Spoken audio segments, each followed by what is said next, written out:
Hi hello everyone, welcome to competitive cracker. എൻ്റെ പേര് അഞ്ജു മുരളി.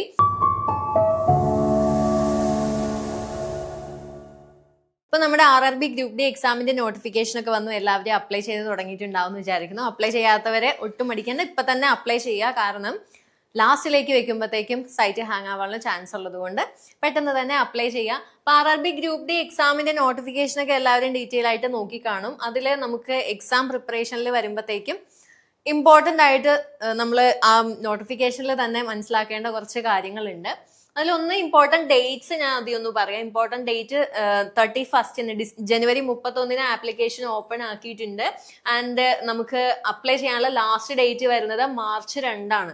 അപ്പം ഞാൻ ആദ്യം പറഞ്ഞ പോലെ ഈ ഒരു മാർച്ചിലേക്ക് വേണ്ടിയിട്ട് നിങ്ങൾ വെയിറ്റ് ചെയ്യാതെ ഇപ്പം തന്നെ അപ്ലൈ ചെയ്ത് പോവാം. പിന്നെ ആപ്ലിക്കേഷൻ എന്താണ് നമ്മൾ എഡിറ്റ് ചെയ്യുന്ന കാര്യങ്ങളൊക്കെ പറയുന്നുണ്ട്. ഇപ്പം അതൊന്നും നോക്കണ്ട, നമുക്ക് മാർച്ച് 2 വരെയാണ് സമയമുള്ളത്. അതിന് മുന്നേ തന്നെ ആയിട്ട് അപ്ലൈ ചെയ്യാം. ലാസ്റ്റിലേക്ക് വെക്കാതെ ഇപ്പം തന്നെ അപ്ലൈ ചെയ്ത് പോവുക. ഓക്കെ, പിന്നെ ഈ ഗ്രൂപ്പ് ഡി എക്സാമിലേക്ക് വരുമ്പോഴത്തേക്കും നിങ്ങൾക്കറിയാം 10th ലെവലിലുള്ള ഒരു എക്സാമാണ് ഗ്രൂപ്പ് ഡി എന്ന് പറയുന്നത്. LD ക്ലർക്കിൻ്റെ എക്സാം പോലെ നമ്മൾ സെൻട്രൽ ഗവൺമെൻറ്റിൻ്റെ RRBയിൽ വരുന്ന ഒരു എക്സാമാണ് RRB ഗ്രൂപ്പ് ഡി എക്സാം. ഒരുപാട് കോമ്പറ്റീഷൻ ഉള്ള ഒരു എക്സാം തന്നെയാണ് എന്ന് വെച്ചിട്ട് ഭയങ്കര ഡിഫിക്കൽട്ട് ആയിട്ടുള്ള ക്വസ്റ്റ്യൻസും വരില്ല. ബിക്കോസ് ഇതൊരു 10ാം ക്ലാസ് ലെവലിലുള്ള ഒരു എക്സാം ആയതുകൊണ്ട്. പിന്നെ ഇതിന്റെ മറ്റൊരു അഡ്വാൻറ്റേജ് എന്ന് പറയാനായിട്ട് ഒരുപാട് ടയർ എക്സാംസ് ഒന്നും ഇതിനകത്ത് വരുന്നില്ല. ആകെ ഒറ്റ എക്സാം മാത്രമാണ്, കമ്പ്യൂട്ടർ ബേസ്ഡ് എക്സാം ഒരെണ്ണം മാത്രമാണ് വരുന്നത്. പിന്നെ വരുന്നത് ഫിസിക്കൽ ടെസ്റ്റ് ആണ്. അപ്പോൾ ഈ കമ്പ്യൂട്ടർ ബേസ്ഡ് ടെസ്റ്റിൽ നമുക്ക് മൊത്തം ഒരു 100 ക്വസ്റ്റിന്റെ മാർക്കാണ് വരുന്നത്. 100 മാർക്കിന്റെ എക്സാം ആയിരിക്കും. അതിൽ ഏതൊക്കെ സെക്ഷൻ ഉണ്ട്, ഏതൊക്കെയാണുള്ളത്? ജനറൽ സയൻസ് വരുന്നുണ്ട്, മാത്സ് ഉണ്ട്, റീസണിങ് ഉണ്ട്, അതുപോലെ general awareness and current affairs വരുന്നുണ്ട്. ഇതിൽ നിങ്ങൾ നോക്കുക, ഏറ്റവും കൂടുതൽ ക്വസ്റ്റ്യൻസ് വരുന്നത് എവിടെ നിന്നാണ്? റീസണിങ് നിന്നാണ്. റീസണിങ്ങിൽ നിന്ന് ഒരു 30 ക്വസ്റ്റ്യൻസ് വരുന്നത് റീസണിങ്ങിൽ നിന്നാണ്. പിന്നെ മാത്സിനും ജനറൽ സയൻസിനും ഈക്വൽ ഇമ്പോർട്ടൻസ് ആണ്. 25 മാർക്ക് വെച്ചിട്ടാണ് മാത്സ് എന്നും സയൻസിൽ നിന്നും വരുന്നത്. അപ്പൊ ഈ RRBയിലേക്ക് വരുമ്പോൾ സയൻസ് കുറച്ച് കൂടുതൽ ഇമ്പോർട്ടന്റ് ആണ്. സയൻസ് എന്ന് പറയുമ്പോൾ ഫിസിക്സ്, കെമിസ്ട്രി, ബയോളജി വരും. ഓക്കെ, അപ്പൊ ഫിസിക്സ്, കെമിസ്ട്രി, ബയോളജി മിക്സ് ചെയ്ത് വരുന്ന സയൻസിൽ നിന്ന് വരുന്ന ക്വസ്റ്റ്യൻസ് 25 ക്വസ്റ്റ്യൻസ് ആണ്. പിന്നെ ഏറ്റവും കുറച്ച് ക്വസ്റ്റ്യൻസ് ഉള്ളത് general awareness and current affairs ആണ്. അപ്പൊ നിങ്ങൾ നോക്കുക, പൊളിറ്റിക്സ്, ജോഗ്രഫി, ഹിസ്റ്ററി ഇങ്ങനെയുള്ള എല്ലാം പ്ലസ് കറണ്ട് അഫയേഴ്സും കൂടെ പഠിക്കുമ്പോൾ അതിൽ നിന്ന് കിട്ടുന്ന മാർക്ക് 20 മാർക്കാണ്. അപ്പോൾ ഏറ്റവും കൂടുതൽ ഇമ്പോർട്ടൻസ് കൊടുക്കേണ്ടത് ഇവിടെ റീസണിങ്ങും മാത്സും സയൻസും ആണ്. ഓക്കെ, അപ്പോൾ ടോട്ടൽ മാർക്ക് നമുക്ക് 100 മാർക്കാണ്. ഒരു ക്വസ്റ്റ്യൻ 1 മാർക്ക് വെച്ചിട്ട് 100 മാർക്കിലാണ് എക്സാം വരുന്നത്. നമുക്കൊരു 1.5 മണിക്കൂർ സമയമാണ് എക്സാമിന് വേണ്ടിയിട്ട് നമുക്ക് കിട്ടുക. അതുപോലെ ഇമ്പോർട്ടൻ്റ് ആയിട്ടുള്ളൊരു കാര്യമാണ് നെഗറ്റീവ് മാർക്കിങ്. നമ്മൾ ജസ്റ്റ് കറക്കി കുത്താനൊക്കെയുള്ള ടെൻഡൻസി നമുക്ക് എല്ലാവർക്കും ഉണ്ടാവും. പക്ഷെ കറക്കി കുത്തി കഴിഞ്ഞാൽ ഇവിടെ പ്രശ്നം നെഗറ്റീവ് മാർക്കിംഗ് ഉണ്ട്.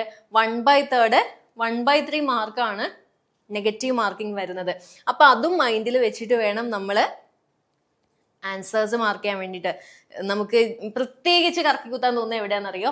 ജനറൽ അവയർനെസ് ആൻഡ് കറണ്ട് അഫയേഴ്സിൽ. നമുക്ക് ഓപ്ഷൻസ് കാണുമ്പോൾ ഇതാണോ, ഇനിയിപ്പോൾ ഇത് ശരിയാണെങ്കിൽ മാർക്ക് കിട്ടൂലോ എന്ന് പറഞ്ഞിട്ട് നമ്മൾ മാർക്ക് ചെയ്ത് പോകും.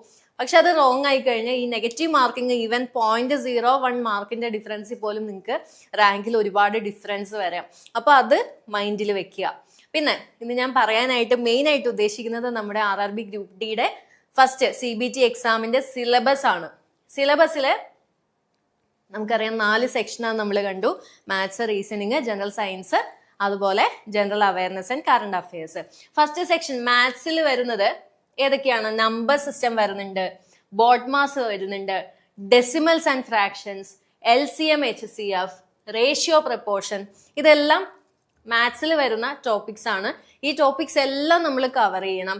Percentage, mensuration, time and work, time and distance, simple interest and compound interest രണ്ടും വരുന്നുണ്ട്. സിമ്പിൾ ഇൻട്രസ്റ്റും വരുന്നുണ്ട്, കോമ്പൗണ്ട് ഇൻട്രസ്റ്റും വരുന്നുണ്ട്. പ്രോഫിറ്റ് ആൻഡ് ലോസ്, ഓൾജിബ്ര, പിന്നെ ജോമെട്രി, ട്രിഗണോമെട്രി. ഇതെല്ലാം നമ്മൾ സ്കൂൾ ലെവൽ ബേസ് ചെയ്ത് സ്കൂളിൽ പഠിച്ച കാര്യങ്ങൾ. ട്രിഗണോമെട്രി ഒക്കെ നമ്മൾ +1 +2 പഠിച്ച കാര്യങ്ങളൊന്നും ചോദിക്കില്ല. സ്കൂൾ തലത്തിൽ 10th വരെ നമ്മൾ പഠിച്ചത് എന്തോ അത് മാത്രമേ ചോദിക്കുള്ളൂ. പിന്നെ എലമെന്ററി സ്റ്റാറ്റിസ്റ്റിക്സ്, അതൊക്കെ വളരെ സിമ്പിൾ ആയിട്ട് മീൻ, മീഡിയൻ അതെല്ലാമാണ് അതിനകത്ത് നിന്ന് വരിക. Square root, age calculation, calendar and clock. Calendar and clock ഇപ്പൊ അങ്ങനെ കാണുന്നില്ല, എന്നാലും നമ്മൾ പഠിപ്പിക്കുമ്പം പഠിപ്പിക്കാറുണ്ട്. അത് പഠിച്ചു വെക്കുക എന്നുള്ളതാണ്. പിന്നെ pipe and system time and work പഠിക്കുമ്പോൾ അതിന്റെ കൂടെ പഠിക്കുന്നതാണ്. ഇതെല്ലാം ഇതെല്ലാം നമ്മൾ പഠിക്കേണ്ടിയിട്ടുള്ള ടോപ്പിക്കാണ്. പിന്നെ മാത്സ് പഠിക്കുമ്പം പ്രത്യേകിച്ച് നമ്മൾ അതിൻ്റെ എല്ലാവർക്കും ടൈം കൺസ്യൂമിങ് ആയിട്ടുള്ളൊരു ഏരിയ ആണ് മാത്സ് എന്ന് പറയുന്നത്. അപ്പോൾ അവിടെ നമ്മൾ സ്കൂളിൽ പഠിച്ച രീതിയിൽ നമ്മൾ സ്കൂളിൽ പഠിക്കുമ്പോൾ എങ്ങനെയാ സ്റ്റെപ്പ് എഴുതി ആൻസറിലേക്ക് എത്തുക അല്ലേ. ഇവിടെ നമുക്ക് അതിന്റെ ആവശ്യമുണ്ടോ? ഇല്ല. നമുക്ക് ടൈം കുറച്ച് ടൈമിൽ ആൻസറിലേക്ക് എത്തണം. അപ്പൊ അതെങ്ങനെയാണ്? നമ്മൾ സ്റ്റെപ്പ് ഒന്നും എഴുതാൻ പോകരുത്. മാക്സിമം ഷോർട്ട് കട്ടിലൊക്കെ ആൻസർ കിട്ടുവാണെങ്കിൽ ആ ഷോർട്ട് കട്ടിൽ കൂടെ ആൻസറിലേക്ക് എത്തുക. അപ്പൊ ഈ ഷോർട്ട് കട്ടൊക്കെ എവിടെ നിന്ന് കിട്ടും? ഈ ഷോർട്ട് കട്ടൊക്കെ വേണമെങ്കിൽ നിങ്ങൾക്ക് തന്നെ ചെയ്യുമ്പോൾ നിങ്ങൾക്ക് തന്നെ ഒരു ഐഡിയ വരും. പക്ഷെ നമ്മളൊരു ക്ലാസ്സിൽ ജോയിൻ ചെയ്യുകയാണെങ്കിൽ നമുക്ക് പഠിപ്പിക്കുമ്പോൾ ആദ്യം നമുക്ക് ഇപ്പൊ നമ്മൾ CC-യില് RRB ഗ്രൂപ്പ് ഡിയുടെ പുതിയ ബാച്ച് സ്റ്റാർട്ട് ചെയ്യുന്നുണ്ട്. അപ്പൊ നമ്മൾ പഠിപ്പിക്കുമ്പോൾ എന്താ ചെയ്യുന്നത്? ഫസ്റ്റ് ഒരു ക്വസ്റ്റ്യൻ എടുത്താൽ അത് നോർമലി എങ്ങനെയാ ചെയ്യുന്നതെന്ന് കുട്ടികളെ പഠിപ്പിക്കും. അതിനുശേഷം അത് ഷോർട്ട് കട്ടിൽ എങ്ങനെ കുറച്ച് സമയം കൊണ്ട്, മറ്റേത് ഒരു 5 മിനിറ്റും 10 മിനിറ്റ് എടുത്ത് ചെയ്യുന്ന ചോദ്യം ഷോർട്ട് കട്ടിൽ കുറച്ച് സമയം കൊണ്ട് എങ്ങനെ ചെയ്യാൻ പറ്റുമെന്ന് അങ്ങനെയും പഠിപ്പിക്കും. അങ്ങനെ പഠിക്കുമ്പോഴാണ് നിങ്ങൾക്ക് എന്താ പറയാ ക്വസ്റ്റ്യൻസ് ഷോർട്ട് കട്ടിൽ ഓക്കെ ഈ ക്വസ്റ്റ്യൻ ആണെങ്കിൽ ഇങ്ങനെ ചെയ്യണ്ട, ഇതിങ്ങനെ ചെയ്ത് കഴിഞ്ഞാൽ ഒരു 10 സെക്കൻഡിൽ ആൻസർ കിട്ടും എന്നുള്ളൊരു ഐഡിയ നമുക്ക് വരും. പിന്നെ അതിലും നമ്മൾ നേരെ പോയി ഷോർട്ട് കട്ട് പഠിക്കരുത്. നമ്മൾ ഫസ്റ്റ് നോർമലി എങ്ങനെയാ ചെയ്യുന്നതെന്ന് പഠിക്കുക, അതിന് ശേഷമാണ് എന്ത് പഠിക്കുക, ഷോർട്ട് കട്ട് പഠിക്കേണ്ടത്. അല്ലെങ്കിൽ ചിലപ്പോൾ എക്സാം ഹോളിൽ കയറുമ്പോൾ ചിലപ്പോ ഇതിന്റെ ഷോർട്ട് കട്ട്, ഇപ്പൊ ഒരു ക്വസ്റ്റ്യൻ കണ്ടാൽ അതിന്റെ ഷോർട്ട് കട്ട് നമ്മൾ ഓർക്കണമെന്നില്ല. അപ്പൊ ചിലപ്പോൾ സാധാ രീതിയിൽ നമുക്ക് ചെയ്യേണ്ട വരും. അപ്പൊ അങ്ങനെ ചെയ്യാൻ അറിഞ്ഞാലല്ലേ അത് ചെയ്യാൻ പറ്റുള്ളൂ. അപ്പൊ അതുകൊണ്ട് എപ്പോഴും പഠിക്കുമ്പോൾ നോർമൽ നമ്മൾ എങ്ങനെ ആൻസറിലേക്ക് എത്താന്ന് പഠിക്കാം, അതിനുശേഷം ഷോർട്ട് കട്ടിലേക്ക് പോവാ. അപ്പൊ ഇതെല്ലാം മാത്സിൽ നിന്ന് വരുന്ന ഇമ്പോർട്ടൻ്റ് ആയിട്ടുള്ള ടോപ്പിക്സ് തന്നെയാണ്. ഇപ്പൊ മാത്സിൽ ഇത്രയാണ് സിലബസിൽ നമുക്ക് തന്നിട്ടുള്ള ടോപ്പിക്സ്. പിന്നെ ഞാൻ ഒന്നുകൂടി പറയാണ്, ഇതിനകത്ത് +1 +2 ട്രിഗണോമെട്രി ഒക്കെ കുറച്ച് വാസ്റ്റ് ആയിട്ട് പഠിക്കുന്നുണ്ട്. പക്ഷെ അതൊന്നും അല്ല, നമുക്ക് 10ാം ക്ലാസ് വരെ ട്രിഗണോമെട്രിയിൽ നമ്മൾ പഠിച്ച ബേസിക് ട്രിഗണോമെട്രിക് റേഷ്യോസ് ഒക്കെ ഉണ്ട്. അതൊക്കെയാണ് ഇതിൽ വരെയുള്ളൂ. ഓക്കെ. പിന്നെ അടുത്ത സെഷനാണ് ഇത് റീസണിങ്. മാത്സ് കഴിഞ്ഞാൽ അടുത്ത സെക്ഷൻ വരുന്നത് ഏതാണ്? General intelligence and reasoning. ഇതൊന്നും നമുക്കറിയാം ഏറ്റവും കൂടുതൽ ചോദ്യം വരുന്ന സെക്ഷനാണ് റീസണിങ് എന്ന് പറയുന്നത്. 30 മാർക്കിന്റെ ചോദ്യങ്ങളാണ് ഈ ഒരു സെക്ഷനിൽ നിന്ന് വരുന്നത്. അതിൽ analogy, alphabetical and number series, രണ്ടും സീരീസിൽ വരുമ്പോൾ നമ്പർ സീരീസും ഉണ്ട്, ആൽഫബറ്റിക്കൽ സീരീസും ഉണ്ട്. പിന്നെ കോഡിംഗ്, ഡീകോഡിംഗ്, പിന്നെ mathematical operation, basic BODMAS റൂളൊക്കെ വെച്ചിട്ട് നമ്മൾ ചെയ്യുന്ന അതാണ് മാത്തമാറ്റിക്കൽ ഓപ്പറേഷൻ എന്നുള്ളത് കൊണ്ട് ഉദ്ദേശിക്കുന്നത്. Relationship, syllogism, jumbling, Venn diagram, data interpretation and sufficiency. എല്ലാവർക്കും കുറച്ചൊരു ടഫായിട്ട് വരുന്ന ഒരു ഏരിയ ആണ് ഡേറ്റ ഇന്റർപ്രിട്ടേഷൻ ആൻഡ് സഫിഷ്യൻസി. പക്ഷെ ഇതെല്ലാം നമ്മൾ ക്ലാസ് എടുത്തിട്ട് നമുക്കത് എന്താണ് പിന്നെ നമുക്ക് ക്വസ്റ്റ്യൻസ് ചെയ്യുമ്പോൾ അത് ഇത്രയേ ഉള്ളൂ എന്ന് തോന്നും. Okay. Conclusion and decision making, similarities and differences, analytical reasoning, classification, direction, statement argument, statement assumption. ഇതൊക്കെയാണ് ഈ statement argument, statement assumption, decision making and conclusion, data sufficiency. ഇതൊക്കെയാണ് പലർക്കും കുറച്ചൊരു ടഫായിട്ട് ഈ റീസണിംഗിൽ നിന്ന് തോന്നാറുള്ളത്. പിന്നെ ബാക്കി എല്ലാം എങ്ങനെയാന്ന് വെച്ചാൽ അത് ഓരോരുത്തരെ ഡിപ്പെൻഡ് ചെയ്തിരിക്കും. ചിലർക്ക് റീസണിംഗ് എന്ന് പറയുമ്പോൾ സിമ്പിൾ ആയിട്ട് ചെയ്യാൻ പറ്റും, ചിലർക്ക് കുറച്ചധികം ടൈം എടുക്കുന്ന ഏരിയ ആവും റീസണിങ്. അപ്പൊ അതെല്ലാം ബൈ പ്രാക്ടീസ് നമുക്ക് റെഡിയാക്കാവുന്ന കാര്യങ്ങളേ ഉള്ളൂ. അടുത്തത് ജനറൽ സയൻസ് ആണ്. ജനറൽ സയൻസിലേക്ക് വരുമ്പോൾ 10ാം ക്ലാസ് ലെവൽ ആയതുകൊണ്ട് തന്നെ നമുക്ക് ഫിസിക്സ്, കെമിസ്ട്രി, ലൈഫ് സയൻസ്, അതായത് ബയോളജി, അത് ആ 10th സ്റ്റാൻഡേർഡ് ലെവലിലെ പഠിക്കാൻ മാത്രമേ ഉള്ളൂ. പിന്നെ CBSE NCERT വേണം നിങ്ങൾ ഫോളോ ചെയ്യാനായിട്ട്. സ്റ്റേറ്റ് ലെവലിന്റെ ബുക്കല്ല, സ്റ്റേറ്റിന്റെ ടെക്സ്റ്റ് ബുക്ക് അല്ല. NCERT ടെക്സ്റ്റ് ബുക്ക് നിങ്ങൾക്ക് 10ാം ക്ലാസ് വരെയുള്ള ഫിസിക്സ്, കെമിസ്ട്രി, ബയോളജി പഠിച്ചിരിക്കുവാണെങ്കിൽ പിന്നെ ജനറൽ സയൻസിന്റെ കാര്യത്തിൽ ഒരു പേടിയും വേണ്ട.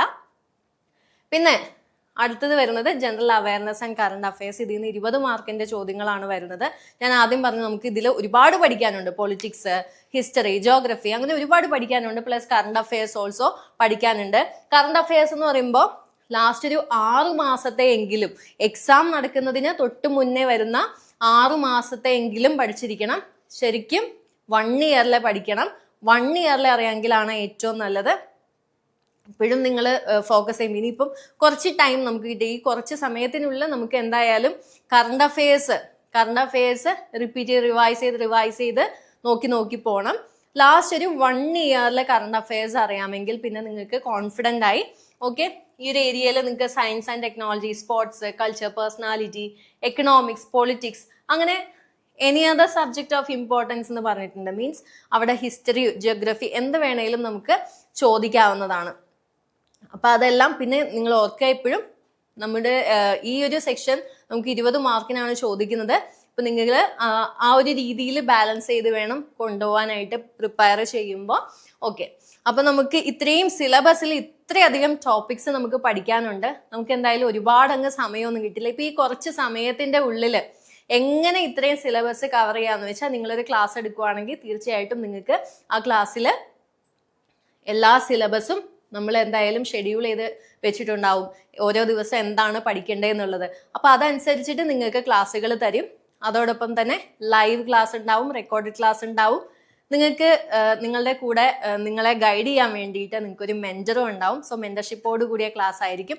അപ്പൊ നമ്മുടെ പുതിയ ബാച്ച് ഉടനെ സ്റ്റാർട്ട് ചെയ്യാൻ വേണ്ടിയിട്ട് പോവാണ്. ഡെയിലി നിങ്ങൾക്ക് തരുന്ന ടോപ്പിക്സ് ബേസ് ചെയ്തിട്ട് നിങ്ങൾക്ക് ഡെയിലി എക്സാംസ് ഉണ്ടാവും. അതുപോലെ വീക്ക്ലി, മന്ത്ലി റിവിഷൻസും എല്ലാം ഉൾപ്പെടുത്തിക്കൊണ്ടായിരിക്കും ക്ലാസ് പോകുന്നത്. അടുത്ത ഈ വരുന്ന RRB ഗ്രൂപ്പ് ഡി എക്സാം നിങ്ങൾക്ക് ക്രാക്ക് ചെയ്യാൻ പറ്റട്ടെ. അപ്പോൾ ബാച്ചിൽ ജോയിൻ ചെയ്യാനായിട്ട് സ്ക്രീനിൽ മെൻഷൻ ചെയ്ത നമ്പറിൽ കോൺടാക്ട് ചെയ്യാവുന്നതാണ്. അപ്പോൾ എല്ലാവർക്കും ഇന്നത്തെ വീഡിയോ യൂസ്ഫുൾ ആയെന്ന് വിചാരിക്കുന്നു. വീഡിയോ ഇഷ്ടമായെങ്കിൽ എന്തായാലും ലൈക്ക് ആൻഡ് ഷെയർ ചെയ്യുക, നിങ്ങളുടെ അഭിപ്രായങ്ങൾ കമന്റ് ചെയ്യുക. ഓക്കെ, ഇതുപോലുള്ള കൂടുതൽ അപ്ഡേറ്റ്സിനായിട്ട് ഈ ചാനൽ ഒന്ന് സബ്സ്ക്രൈബ് ചെയ്തും കൂടെ വെച്ചേക്കുക. താങ്ക്